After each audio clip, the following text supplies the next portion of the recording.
طرح کی زندگی ہم بسر کر رہے ہیں، ماضی میں ایسی زندگی بادشاہوں کی بھی نہیں تھی۔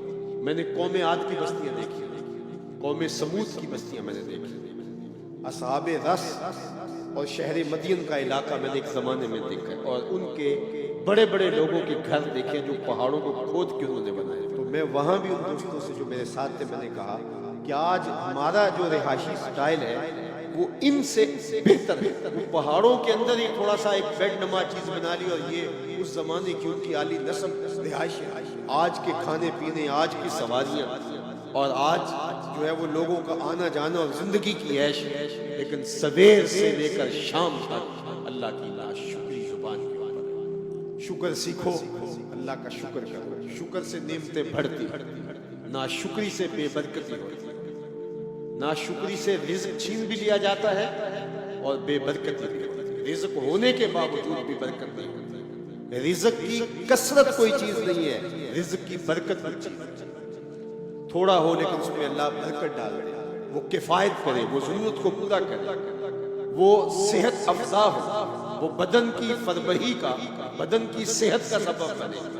لیکن رزق کی فراوانی ہو لیکن برکت والا نہ ہو تو وہ رزق، وہ مال، وہ دولت وبال بن جاتا ہے۔ اس لیے اللہ سے رزق مبارک مانگا کرو۔ میں تو جب بھی دعا مانگتا ہوں تو یہ عرض کیا کرتا ہوں، اللہ رزق حلال، رزق وسیع، رزق سہل، رزق مبارک اور رزق فراوان عطا کر، جو سہولت سے مل جائے۔ ہماری زندگی کا مقصد صبح سے لے کر شام تک روٹی روزی کمانا ہی نہیں ہے۔ زندگی کے مختلف حصے ہیں، ہم نے اللہ کو راضی کرنا پہلی ترجیح ہے، اس کے حکام کے مطابق زندگی گزارنی ہے، یہ ہماری ترجیح ہے۔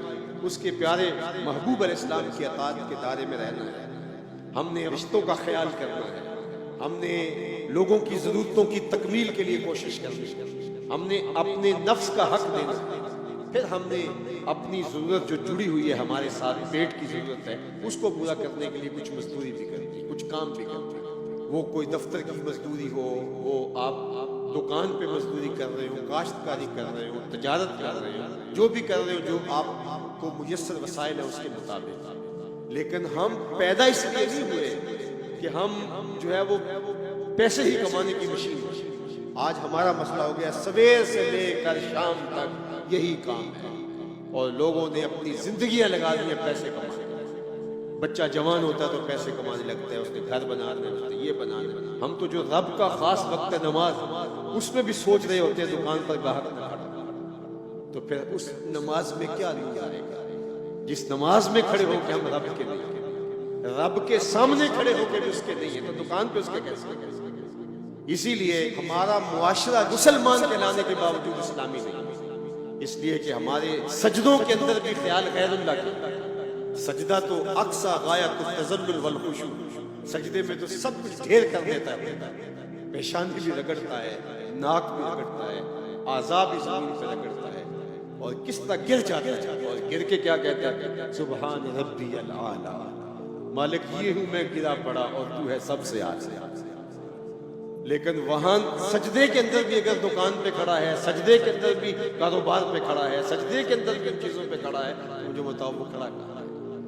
تو اپنی زندگی کو منظم ہمیں کرنا چاہیے، جو اللہ نے میسر کر رکھا ہے اس سے ہماری اگر ضرورت پوری ہوتی ہے تو اس پہ شکر بجا لانا چاہیے۔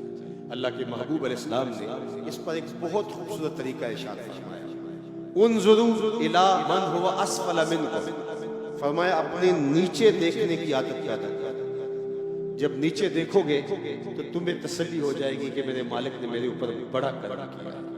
اوپر دیکھنے لگ جاؤ گے، 2 کنال کے بنگلے میں بھی رہتے ہو تو آپ کو تنگ تنگ لگے گا، لیکن ہم دنیا میں اوپر دیکھتے ہیں اور دین میں نیچے دیکھتے ہیں۔ حالانکہ فرمایا گیا کہ دنیا میں اپنے نیچے دیکھو اور دین میں اپنے اوپر دیکھو۔ میں تو صرف 5 نمازیں پڑھتا ہوں یار، فلاں شخص تہجد بھی پڑھتا ہے، مجھے تو صرف اتنا نصیب ہے اور اس کے اعمال تو یہ ہے، لیکن وہاں ہمارا انداز نظر کیا ہے؟ فلاں بخشا گیا تو ہم بھی بخشیں گے۔ اچھا اگر وہ نہ بخشا گیا تو ہم نے اپنی بخشش کو اس سے جوڑ دیا۔